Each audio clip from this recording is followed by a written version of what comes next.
Prepare o seu coração e abra agora as janelas de sua alma, porque será transmitida uma palavra de fé e esperança na instrumentalidade do pregador e conferencista internacional, que tem percorrido todo o Brasil e mais de 35 países do mundo. Reverendo Genésio Santos. Iremos agora à meditação da Palavra de Deus. E essa mensagem eu irei pregar em duas partes.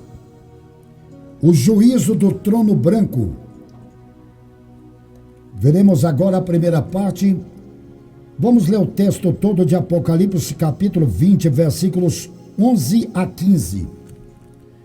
E vi um grande trono branco, e o que estava sentado sobre ele, de cuja presença fugiu a terra e o céu, e não se achou lugar para eles. E vi os mortos, grandes e pequenos, que estavam diante do trono, e abriram-se os livros. E abriu-se outro livro, que é o da vida. E os mortos foram julgados pelas coisas que estavam escritas nos livros, segundo as suas obras. E deu mar os mortos que nele havia, e a morte e o inferno deram os mortos que neles havia, e foram julgados cada um segundo as suas obras. E a morte e o inferno foram lançados no lago de fogo. Esta é a segunda morte. E aquele que não foi achado escrito no livro da vida foi lançado no lago de fogo. Meus ouvintes queridos, os tribunais têm testemunhado algumas cenas tensas e terríveis, mas as mais horrendas e famosas têm pálida significação se comparadas com a cena espantosa do juízo do trono branco que vai acontecer após o milênio. O juízo final será o único julgamento onde o pecador como réu não terá advogado de defesa. Bilhões de seres humanos com os corpos adaptados para a punição eterna, que ambos serão jogados no lago de fogo, estarão ali presentes diante do trono, com a respiração suspensa. Com espanto presenciarão aquela terrível cena. Multidões inumeráveis surgirão de todas as partes, estupefatas, aterrorizadas, línguas secas, olhares assustados e tremendo. Ninguém poderá escapar, não haverá socorro, será o dia da condenação eterna. Ficarão paralisados em pé, paralisadas pela tragédia que lhes acometerão. Amigo, você estará ali naquele dia? Quando nós lemos a palavra de Deus, nós encontramos tronos famosos. Em Gênesis capítulo 41, versículo 40, encontramos o trono de Faraó. Em Jonas capítulo 3, versículo 6, encontramos o trono do rei de Nínive. Em Daniel capítulo 5, versículo 20, encontramos o trono de Nabucodonosor. Em Esté capítulo 5, versículos 1 a 2, nós encontramos o trono de Assuero. Em 1 Reis capítulo 4, versículo 25, encontramos o trono eterno de Davi. Aqui João disse: e vi um grande trono branco. O vocábulo trono aparece 193 vezes na Bíblia, e somente em Apocalipse, que é o livro do trono, a palavra trono aparece 45 vezes. A primeira no capítulo 4, versículo 1, e a última no capítulo 22, versículo 3. O pontífice Paulo VI declarou enfaticamente que a única coisa que ele temia era o juízo final. Os dementes, os inocentes e as crianças não tomarão parte nesse julgamento. O trono da majestade está no céu. Apocalipse 4, versículo 2. O trono de glória será instalado na terra, no Monte Sião, em Jerusalém. Mateus capítulo 25, versículo 31. E o trono branco estará fora do mundo. Apocalipse capítulo 20, versículo 1. Nós encontramos na Bíblia Sagrada os 3 tronos de julgamento. Primeiro, em 2 Coríntios capítulo 5, versículo 10. O apóstolo São Paulo diz que nós compareceremos perante o tribunal de Cristo. O tribunal de Cristo será instalado nas regiões celestes após o arrebatamento e comparecerão diante dele os cristãos salvos para que suas obras e não eles sejam julgados. Se já aceitamos a Cristo e vivemos de maneira fiel, já não passamos pelo furacão do juízo. Ele ocorreu na cruz. O trono de glória que Jesus falou em Mateus 25, versículo 31, estará localizado sobre a terra e Cristo como rei julgará as nações. O terceiro trono, o grande trono branco, que nós acabamos de ler aqui em Apocalipse capítulo 20, versículo 11, aparecerá no alto de forma isolada, após o milênio, onde se dará o juízo dos ímpios. O crente fiel não entrará nesse juízo condenatório. Romanos capítulo 8, versículo 1 diz assim: portanto, nenhuma condenação há para os que estão em Cristo Jesus. Esse grande trono branco que lemos aqui em Apocalipse capítulo 20, versículo 11, ele tem alguns nomes na Bíblia Sagrada. Ele é chamado de juízo dos perdidos, juízo dos pecadores mortos, ressurreição da vergonha, juízo final, juízo do trono branco, o dia do juízo, aquele dia, o dia da ira, o juízo de Deus, o juízo eterno, dia do Senhor e o dia da destruição. Isaías, em sua visão, ele contemplou um altar junto ao trono de Deus. Capítulo 6, versículos 1 e 6. Ali naquele texto que demonstra sacrifício e intercessão, o trono da majestade vislumbrado por João era circundado por um arco celeste, cor de esmeralda. O arco fala da misericórdia divina e a cor de esmeralda, que é verde, simboliza a esperança. É o trono de Apocalipse 4, versículo 3. O grande trono de juízo, que lemos aqui Apocalipse a partir do capítulo 20, versículo 11, o grande trono de juízo será branco.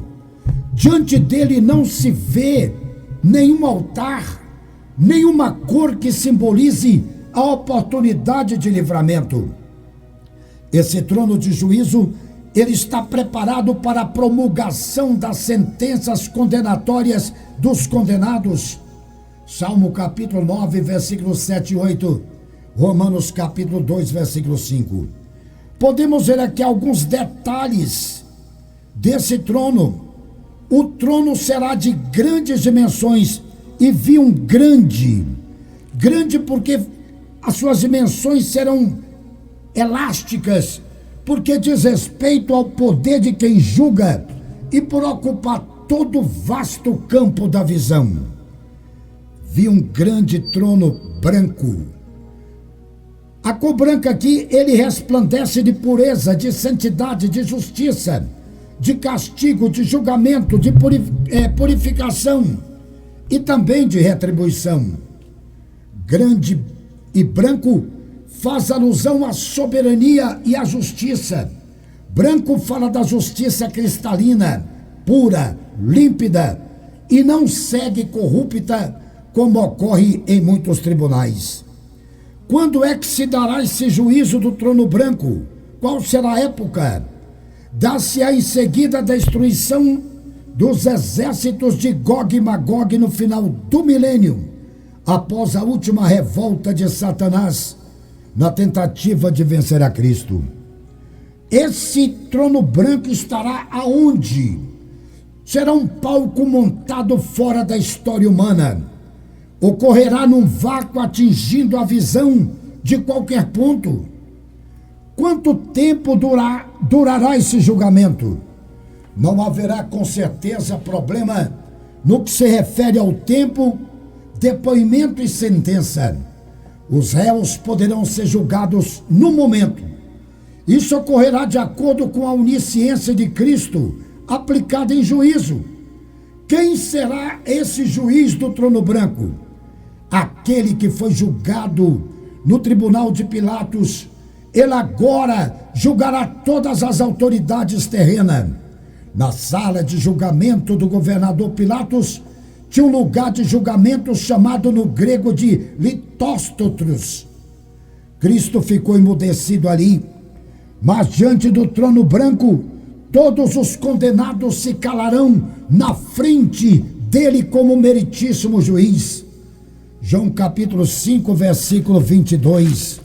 E também Atos capítulo 17, versículo 31. Vale a pena ler esse versículo que diz dessa forma: porquanto tem determinado um dia em que com justiça há de julgar o mundo por meio do varão que destinou, e disso deu certeza a todos, ressuscitando-o dos mortos. Esse juiz onisciente terá em suas mãos todas as provas e o conhecimento meticuloso de todos os fatos. Ele saberá, como nenhum juiz, pronunciar a sentença constada em cada processo. Os incrédulos já estão com a sentença de condenação lavrada por não crer no Filho do Homem. Quem não crê já está condenado. João 3,18. O grande dia será, por conseguinte, mais alto, mais um ato de publicação e execução do que de julgamento estritamente concebido. Cristo foi constituído juiz dos vivos antes do milênio, e diante do trono branco ele será o juiz dos mortos. Atos capítulo 10, versículo 42. Quem serão os réus que hão de comparecer diante do juízo final, diante do trono branco? Serão todos os mortos ímpios que faleceram desde o princípio da história da raça humana até o final do milênio. A Bíblia, edição revista e corrigida da SBB, diz diante do trono, e a famosa tradução brasileira expressa em pé. Apocalipse capítulo 20, versículo 12. E vi os mortos, grandes e pequenos, que estavam diante ou em pé. Que coisa tremenda! Encontramos aqui a ressurreição da vergonha e do desprezo eterno que Daniel mencionou no capítulo 12, versículo 2. Francis Burt, ele declarou: aqueles cujos corações não forem penetrados pela espada da justiça de Deus, certamente serão cortados e destruídos pelo machado dos juízos dele. Quem fará parte do corpo de jurados? Os santos glorificados serão coparticipantes nesse juízo, tomando parte como o corpo de jurados para dar o veredito de cada réu e dos anjos caídos. Paulo diz em 1 Coríntios capítulo 6, versículo 2 e 3, que nós haveríamos de julgar os anjos. Vale a pena ler esse versículo aqui, esses dois. 1 Coríntios capítulo 6, versículos 2 e 3. Não sabeis vós que os santos hão de julgar o mundo? Ora, se o mundo deve ser julgado por vós, sois porventura indignos de julgar as coisas mínimas? Não sabeis vós que havemos de julgar os anjos? Quanto mais as coisas pertencentes a esta vida. Estaremos ali como testemunhas a favor de Cristo, dando grau de punição. Diante do trono branco haverá um silêncio profundo. Perante o trono branco não haverá vozes, nem trovões, como ocorrerá diante do trono da majestade. Em Apocalipse capítulo 4, versículo 5. Será um silêncio inexorável. Os ditadores terão de calar perante o Todo-Poderoso. Romanos 3,19. E a absolvição? Todos que comparecerem diante do trono serão condenados sem exceção alguma. Será o único julgamento que não haverá absolvição. A condenação, ela é determinada quando o pecador rejeita a Cristo, como está em João capítulo 3, versículo 18. E a sentença que será aplicada neste julgamento do trono branco? Os ímpios estarão em pé, que é a posição normal dos réus diante do juiz, e receberão sentença retributiva, de acordo com o conhecimento que tiveram acerca de Deus. Jesus disse em Lucas capítulo 12, versículos 47 e 48, aquele que não soube fazer a vontade de seu Senhor e não fez, será castigado com menos açoite. Aquele que soube fazer a vontade de seu Senhor e não fez, será castigado com muitos açoites. E aqui, o apóstolo João diz assim: e vi um grande trono branco e o que estava sentado sobre ele, de cuja presença fugiu a terra e o céu. A onipotência divina aparece fazendo o céu e terá que desaparecerem, e entra em cena agora a justiça de Cristo para julgar. As potências do céu serão abaladas e os elementos ardendo se desfarão, como diz 2 Pedro capítulo 3, versículo 10. Com isto, fecha-se a cena terrestre e descortina-se a cena eterna. Isto fala do encerramento da antiga criação, e uma nova criação completamente virá a existir.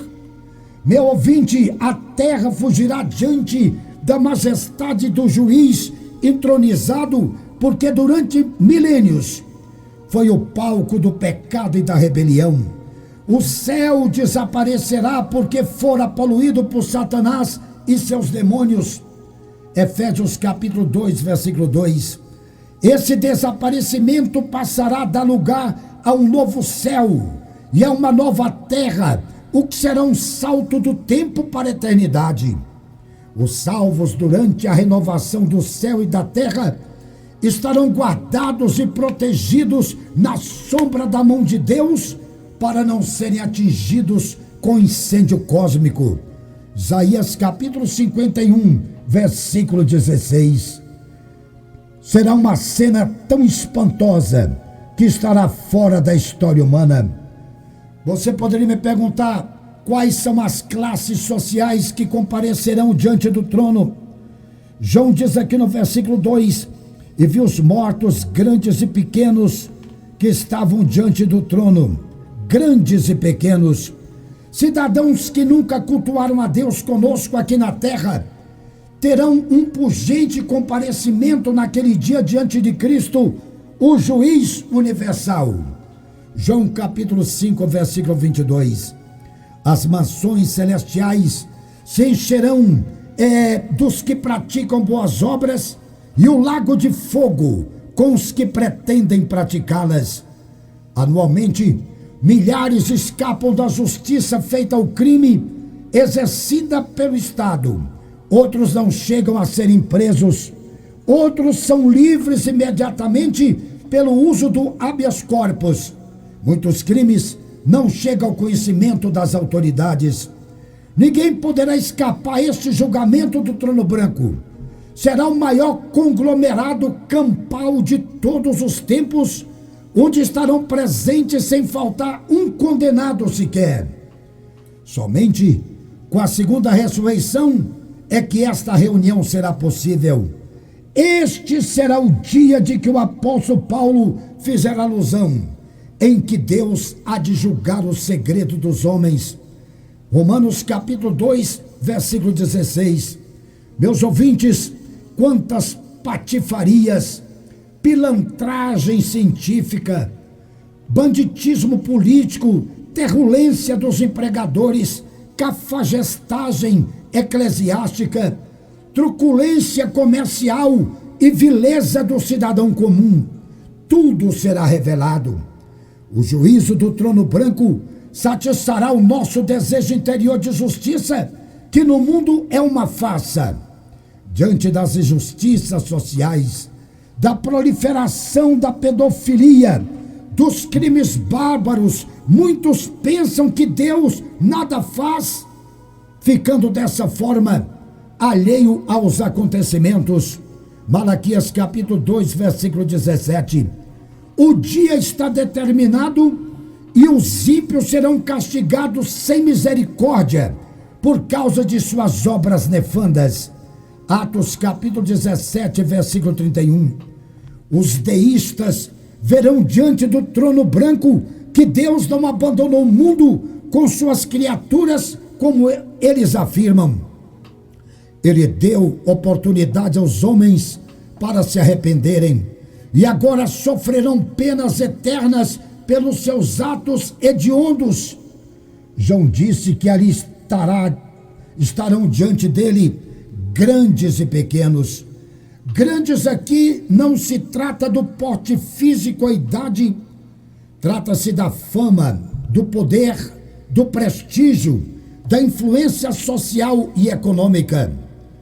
J.A. Motter, ele disse: o castigo do pecador não é uma vingança arbitrária, mas o devido processo da providência moral.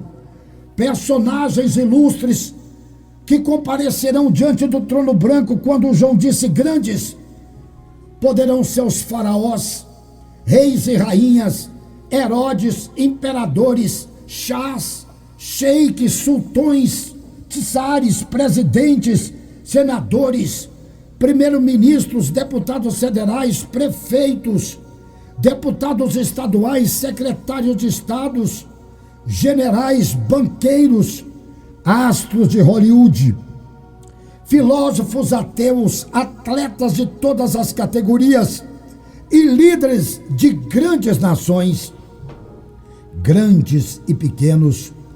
Pequenos não se trata de pessoas simples, trata-se de pessoas simples, sem fama nenhuma e de vida singela.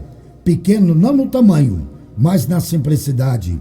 Ali também vão comparecer os pobres, os mendigos, os lavradores, boias frias, analfabetos, auxiliares de pedreiros, camelôs, mordomos, escravos, funcionários públicos, varredores de rua, peão de boiadeiro e muitos outros. E João disse aqui: e vi os mortos grandes e pequenos que estavam diante do trono, e abriram-se os livros, e abriu-se outro livro, que é o da vida, e os mortos foram julgados pelas coisas que estavam escritas nos livros, segundo as suas obras. Estará ali indubitavelmente registrada a conduta de cada indivíduo. Ninguém será salvo pelo que haverá ali averbado. O gravador e a filmadora da onisciência divina encontram-se com todos os seus canais abertos em todas as direções, registrando todas as palavras e atos da humanidade perversa. Os livros são registro das práticas bandoleiristas dos homens. Esses livros não são literais, são representações que nada escapa ao conhecimento onisciente de Deus, porque Ele é sabedor de todas as coisas. Perante o trono branco, os condenados não terão seus nomes escritos no livro da vida, e nos outros livros estarão anotadas todas as transgressões ínfimas praticadas aqui neste mundo. Cada nome será procurado no livro da vida à vista de todos e constará a sua ausência. Aqui no versículo 2 diz assim: e abriu-se outro livro, que é o da vida. Livro da vida. Quando uma pessoa nasce, é necessário que seu nome seja registrado num cartório para que seja reconhecido e possa exercer os seus direitos como cidadão.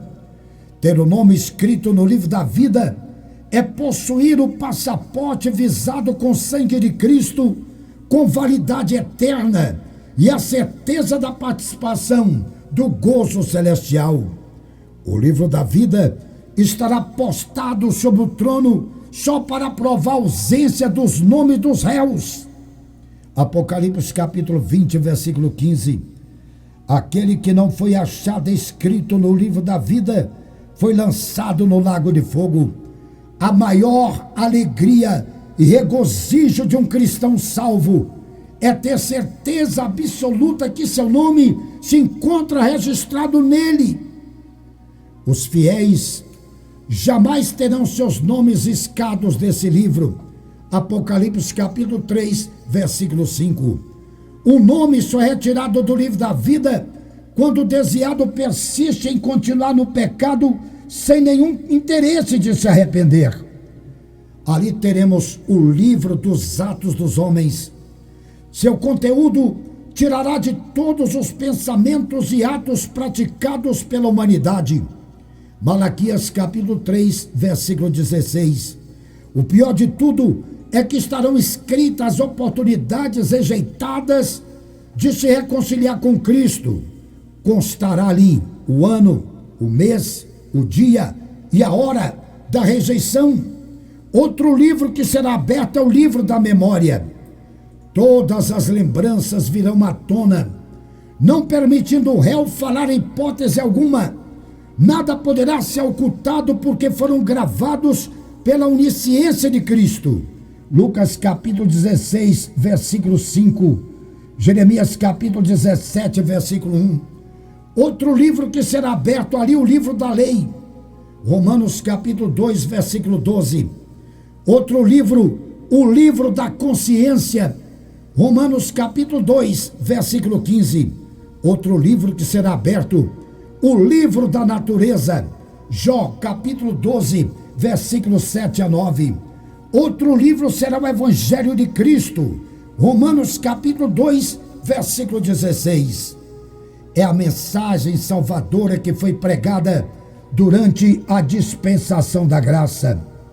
Eu quero dizer para você que está ligado nesse programa, o juízo final ainda não chegou. Você tem oportunidade hoje de se arrepender, de entregar sua vida a Cristo, pedir o perdão dos seus pecados, porque naquele dia, quem comparecer diante do trono branco, todos serão lançados no lago de fogo. Agora, prepara-te, Jesus está voltando. Iremos diante do tribunal de Cristo, não para sermos julgados para ver se seremos salvos ou não, porque já seremos arrebatados e todos estarão salvos. No tribunal de Cristo será julgada as obras que fazemos, o trabalho que fizemos para Cristo aqui na terra. Mas já o juiz do trono branco, todos que ali comparecerem, é porque estarão perdidos. No próximo programa estarei continuando coisas que serão julgadas diante do trono branco, na segunda parte dessa mensagem. Prepara o seu coração, nós vamos orar agora.